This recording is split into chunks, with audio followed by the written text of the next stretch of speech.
Assalamualaikum warahmatullahi wabarakatuh. Perkenalkan, saya Anissa Nuraini dengan NIM 240410602222. Video ini saya buat untuk memenuhi tugas UAS mata kuliah PKN di SD atau MI.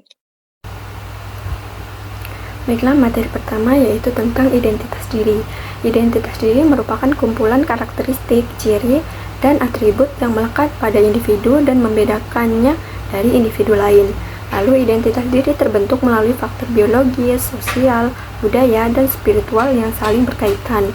Nah, pemahaman terhadap identitas diri sangat penting karena menjadi dasar pembentukan kepribadian, perilaku sosial, serta cara individu berinteraksi dengan lingkungan sekitarnya. Nah, dalam konteks kehidupan bermasyarakat, identitas diri juga berperan dalam membangun sikap, toleransi, penghargaan terhadap keberagaman, dan kesadaran akan hak serta kewajiban sebagai warga negara.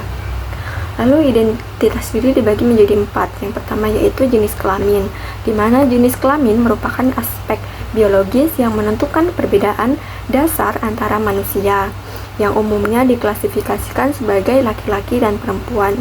Lalu penentuan jenis kelamin didasarkan pada karakteristik biologis seperti kromosom, hormon, dan juga organ reproduksi yang telah ditetapkan sejak lahir. Nah, dalam kehidupan sosial, jenis kelamin sering kali mempengaruhi peran, tanggung jawab, serta ekspektasi masyarakat terhadap individu. Nah, meskipun pada perkembangan modern, prinsip kesetaraan gender semakin ditekankan. Lalu yang kedua yaitu hobi, di mana hobi merupakan aktivitas yang sering dilakukan seseorang secara sukarela pada waktu luang berdasarkan minat dan juga kesenangan pribadi. Hobi tidak hanya berfungsi sebagai sarana rekreasi, tetapi juga berperan penting dalam perkembangan psikologis dan juga sosial individu. Melalui hobi, seseorang itu bisa menyalurkan emosi, mengembangkan bakat, meningkatkan keterampilan, serta membangun rasa percaya diri. Bahkan, dalam beberapa kasus, hobi ini dapat berkembang menjadi prestasi ataupun profesi di masa depan. Lalu selanjutnya yaitu bahasa.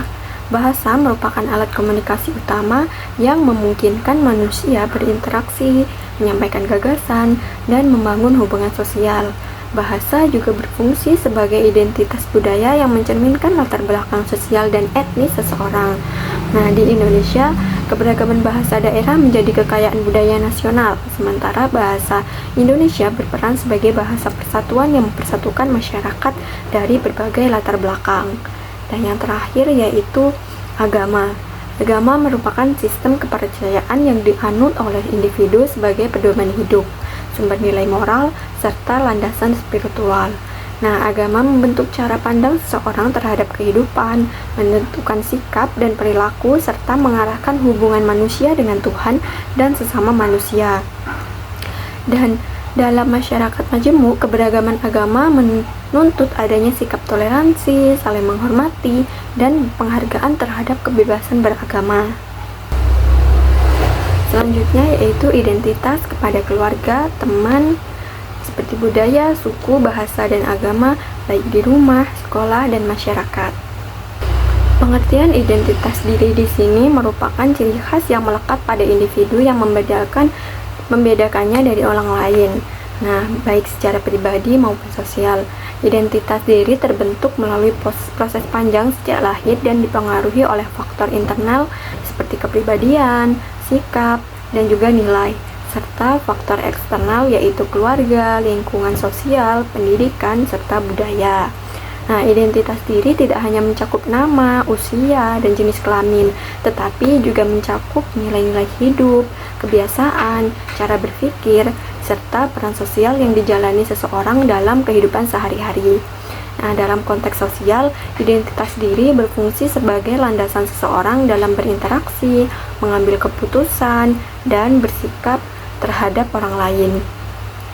Nah, dengan memiliki identitas diri yang kuat, seseorang akan memiliki rasa percaya diri, terus mengetahui posisi dan perannya dalam masyarakat, serta mampu menghargai perbedaan dan tidak mudah dipengaruhi oleh hal-hal negatif.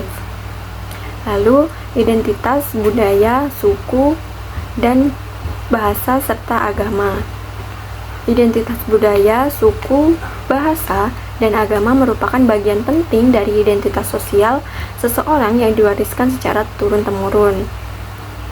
Yang pertama yaitu identitas budaya, di mana budaya mencakup adat istiadat, tradisi, norma, kesenian, dan kebiasaan hidup yang berkembang dalam suatu masyarakat.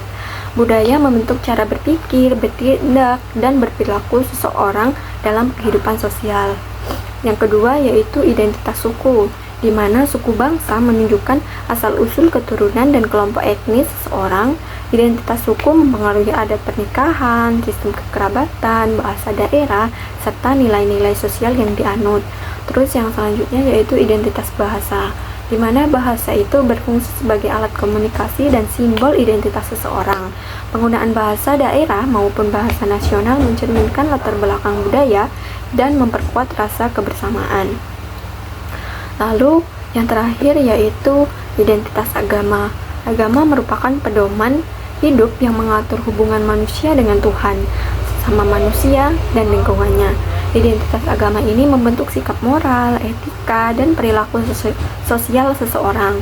Nah, keempat unsur ini saling berkaitan dan membentuk kepribadian individu yang utuh dalam kehidupan bermasyarakat.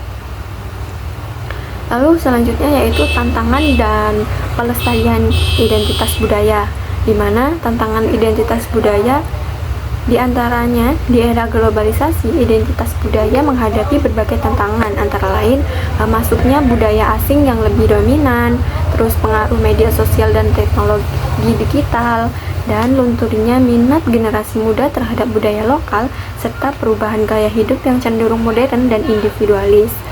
Nah, jika tidak disikapi dengan bijak, maka tantangan ini dapat menyebabkan hilangnya nilai-nilai budaya lokal dan melemahnya jati diri bangsa. Selanjutnya yaitu pelestarian identitas budaya. Nah, upaya pelestarian identitas budaya ini dapat dilakukan melalui pendidikan budaya sejak dini di rumah dan di sekolah, terus menggunakan bahasa daerah dalam kehidupan sehari-hari, lalu mengikuti dan melestarikan tradisi serta upacara adat, menghargai dan mempromosikan budaya lokal, serta menyaring pengaruh budaya asing tanpa menolak kemajuan. Pelestarian budaya bukan berarti menolak modernisasi, tetapi menjaga keseimbangan antara tradisi dan perkembangan zaman. Nah, selanjutnya yaitu bentuk penerapan identitas di lingkungan rumah, sekolah, dan juga masyarakat. Yang pertama yaitu di lingkungan rumah. Di rumah, identitas diterapkan melalui menghormati orang tua dan anggota keluarga, terus menggunakan bahasa yang sopan, menjaga ajaran agama, melestarikan tradisi keluarga dan budaya daerah. Dan keluarga merupakan lingkungan pertama dan utama dalam pembentukan identitas diri anak. Terus yang kedua yaitu di lingkungan sekolah. Di lingkungan sekolah ini penerapan identitas diri terlihat dari menghargai perbedaan suku, agama, dan budaya. Terus menggunakan bahasa Indonesia dengan baik dan benar, dan mematuhi tata tertib sekolah serta bersikap toleran dan bekerja sama dengan teman. Nah, sekolah itu berperan sebagai ruang pembelajaran sosial yang membentuk karakter dan juga sikap kebinekaan. Terus yang terakhir yaitu di lingkungan masyarakat. Dalam masyarakat, identitas diwujudkan melalui berpartisipasi dalam kegiatan sosial, terus menjaga kerukunan antar warga, menghormati adat istiadat setempat, mengunjungi nilai persatuan dan gotong royong. Nah, masyarakat itu menjadi wadah untuk mengaktualisasikan identitas diri secara sosial dalam kehidupan nyata. Baik, selanjutnya yaitu tentang sikap menghormati, menjaga, dan melestarikan keberagaman budaya. Yang pertama yaitu ada Bhinneka Tunggal Ika. Bhinneka Tunggal Ika merupakan semboyan bangsa Indonesia yang mengandung makna persatuan dalam keberagaman, yaitu berbeda-beda tetapi tetap satu jua. Nah, nilai ini menegaskan bahwa perbedaan suku, agama, bahasa, adat istiadat, dan budaya bukanlah penghalang untuk hidup bersama sebagai satu bangsa. Nah, prinsip Bhinneka Tunggal Ika ini menjadi landasan utama dalam membangun kehidupan sosial yang harmonis, demokratis, dan saling menghargai. Nah, melalui pemahaman nilai ini, masyarakat diharapkan mampu menempatkan perbedaan sebagai kekayaan bangsa, bukan sebagai sumber konflik atau perpecahan. Terus yang kedua yaitu menghormati keberagaman budaya. Nah, sikap Menghormati keberagaman budaya ini diwujudkan melalui pengakuan dan penerimaan terhadap perbedaan budaya yang ada di masyarakat. Menghormati berarti tidak merendahkan, mencemooh, atau memaksakan budaya sendiri kepada orang lain. Nah, sikap ini menuntut adanya toleransi, empati, serta kesadaran bahwa setiap kelompok masyarakat memiliki nilai dan tradisi yang bermakna bagi identitas mereka. Dengan sikap saling menghormati, interaksi sosial dapat berjalan dengan damai dan penuh rasa saling percaya. Terus yang ketiga yaitu menjaga keberagaman budaya. Menjaga keberagaman budaya merupakan bentuk tanggung jawab moral dan sosial dalam mempertahankan eksistensi budaya bangsa. Sikap menjaga tercermin dalam perilaku yang tidak merusak, menodai, atau mengabaikan nilai-nilai budaya yang hidup di masyarakat. Menjaga juga berarti bersikap bijak terhadap pengaruh globalisasi agar tidak menghilangkan jati diri budaya lokal. Melalui sikap menjaga keberagaman budaya dapat tetap hidup dan berfungsi sebagai perekat sosial dalam kehidupan bermasyarakat. Lalu yang selanjutnya yaitu melestarikan keberagaman budaya. Melestarikan keberagaman budaya merupakan upaya aktif dan berkelanjutan untuk mempertahankan serta mewariskan budaya kepada generasi mendatang. Nah, pelestarian budaya ini tidak hanya dilakukan dengan mempertahankan budaya bentuk tradisionalnya, tetapi juga dengan mengembangkan budaya agar tetap relevan dengan perkembangan zaman. Nah, melalui pelestarian budaya, nilai-nilai luhur bangsa dapat terus diwariskan, identitas nasional tetap terjaga, serta rasa cinta tanah air semakin kuat dalam diri masyarakat. Lalu selanjutnya yaitu karakteristik lingkungan rumah dan sekolah sebagai bagian NKRI dan sikap menjaganya. Lingkungan rumah dan sekolah merupakan bagian terkecil namun paling mendasar dalam kehidupan berbangsa dan bernegara. Nah, dari kedua lingkungan inilah nilai-nilai kebangsaan, moral, sosial, dan budaya ditanamkan sehingga membentuk karakter warga negara Indonesia yang bertanggung jawab. Selanjutnya yaitu pengertian lingkungan rumah dan sekolah. Lingkungan rumah merupakan tempat pertama anak tumbuh dan berkembang yang terdiri dari keluarga dan kondisi fisik di sekitarnya. Rumah juga menjadi pusat pembentukan nilai moral dan etika, sikap disiplin dan tanggung jawab, kebiasaan hidup bersih dan sehat, rasa saling menghormati dan kasih sayang. Nah, lingkungan rumah ini memiliki peran utama dalam membentuk karakter awal individu. Lalu, lingkungan sekolah. Lingkungan sekolah adalah tempat berlangsungnya proses pendidikan formal yang melibatkan guru, peserta didik, dan tenaga kependidikan. Nah, sekolah tidak hanya berfungsi sebagai tempat belajar akademik, tetapi juga sebagai wadah pembentukan karakter dan kepribadian, tempat belajar hidup bermasyarakat, serta sarana penanaman nilai Pancasila dan kebangsaan. Lalu karakteristik lingkungan rumah dan sekolah sebagai bagian NKRI. Lingkungan rumah dan sekolah memiliki karakteristik yang mencerminkan nilai-nilai NKRI antara lain yaitu menjunjung tinggi persatuan dan kesatuan, terus menghargai keberagaman suku, agama, dan budaya, lalu menanamkan nilai gotong royong, dan menegakkan aturan serta norma yang berlaku. Selanjutnya yaitu mengutamakan musyawarah dan menyelesaikan masalah. Nah, sebagai bagian dari NKRI, rumah dan sekolah itu berfungsi sebagai miniatur kehidupan berbangsa dan bernegara. Dan yang selanjutnya yaitu permasalahan yang terjadi di rumah dan di sekolah. Nah, dalam praktiknya, di lingkungan rumah dan sekolah itu tidak dapat terlepas dari berbagai permasalahan, antara lain kurangnya kesadaran menjaga kebersihan, terus rendahnya disiplin dan tanggung jawab, terjadinya konflik antar anggota keluarga dan warga sekolah, terus berperilaku tidak sopan seperti bullying di sekolah, serta kurangnya kepedulian terhadap fasilitas bersama. Nah, permasalahan tersebut itu dapat berdampak negatif terhadap kenyamanan, keharmonisan, dan juga proses pembentukan karakter. Lalu, sikap dan upaya menjaga lingkungan rumah dan sekolah. Nah, untuk menjaga lingkungan rumah dan sekolah agar tetap nyaman dan mencerminkan nilai NKRI, diperlukan sikap dan upaya sebagai berikut. Nah, seperti sikap yang harus dimiliki antara lain tanggung jawab, disiplin, peduli terhadap lingkungan, saling menghormati, kerjasama, dan toleransi. Selanjutnya yaitu upaya menjaga lingkungan, menjaga kebersihan rumah dan sekolah, menggunakan fasilitas secara bertanggung jawab, mematuhi tata tertib, melaksanakan piket kelas dan kerja bakti, menyelesaikan masalah dengan musyawarah. Nah, upaya tersebut merupakan wujud nyata peran warga negara dalam menjaga lingkungan sebagai bagian dari NKRI. Dan selanjutnya yaitu peran lingkungan tempat tinggal seperti RT, RW, desa atau kelurahan, dan kecamatan dalam struktur NKRI. Lingkungan tempat tinggal merupakan unit sosial dan administrasi paling dekat dengan kehidupan masyarakat.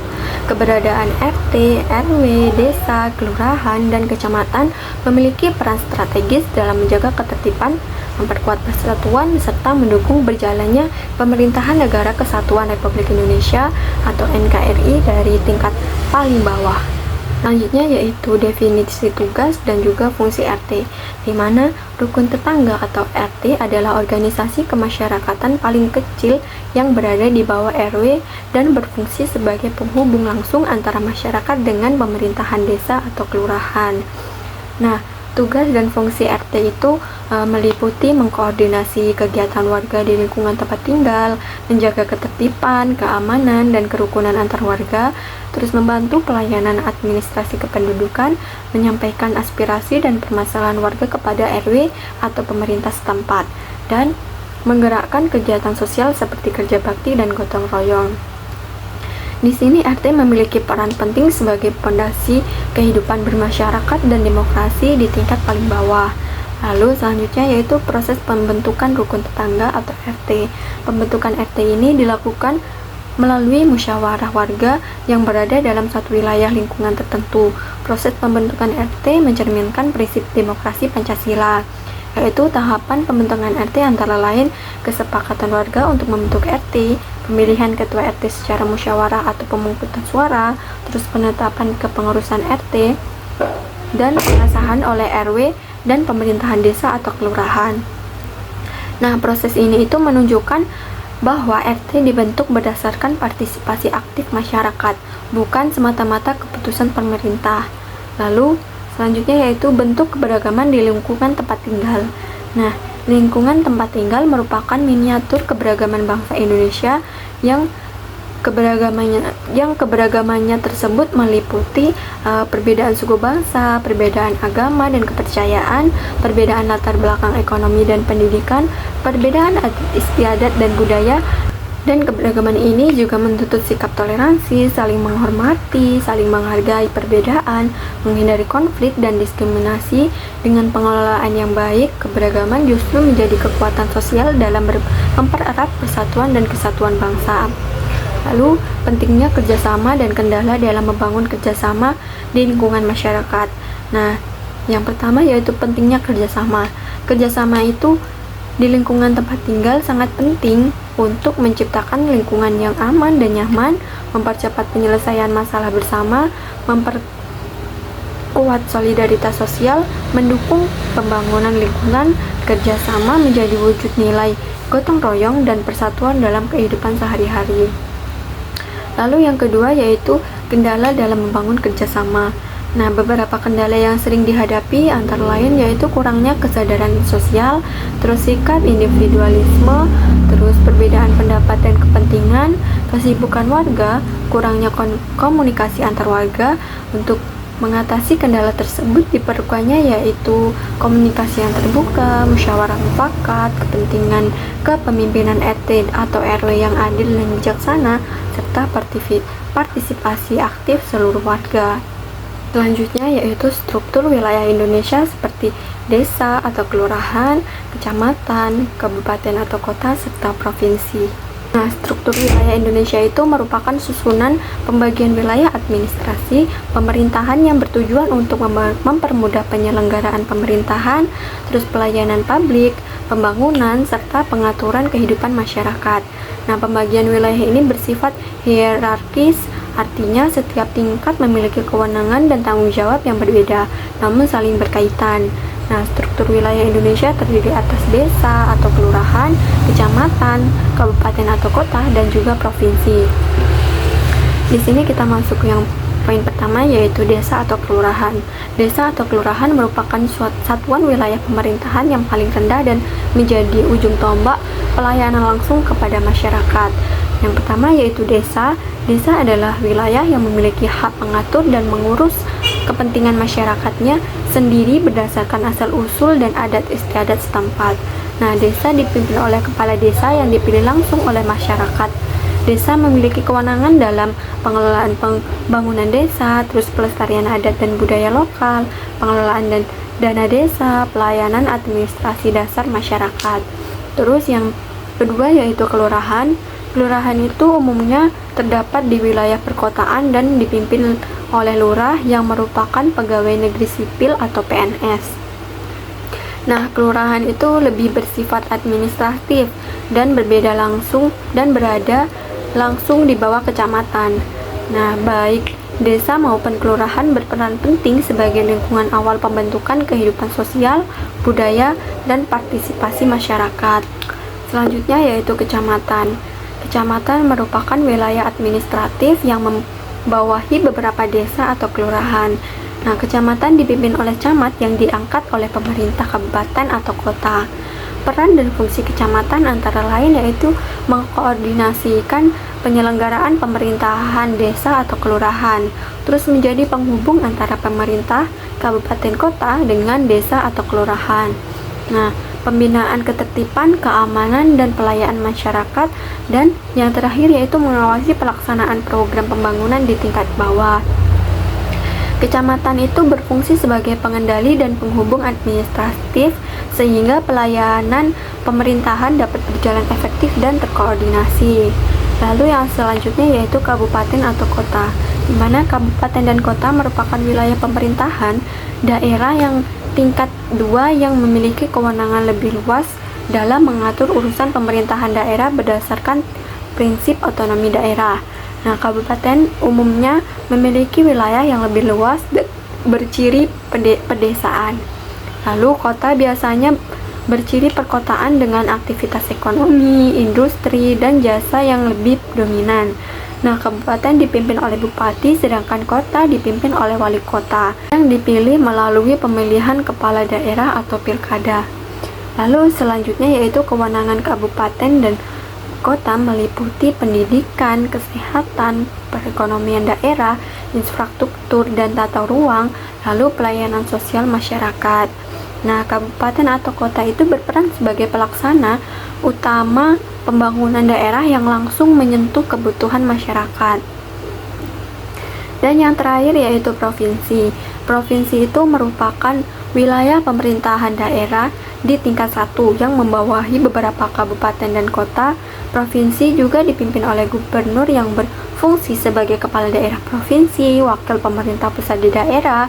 Peran provinsi itu meliputi mengkoordinasi kebijakan antar kabupaten atau kota, perencanaan pembangunan tingkat provinsi, lalu pengawasan pelaksanaan pemerintah daerah, pengelolaan urusan lintas kabupaten atau kota. Dan provinsi memiliki peran strategis sebagai penghubung antara pemerintahan pusat dan juga pemerintahan daerah tingkat bawah serta menjaga keselarasan pembangunan wilayah.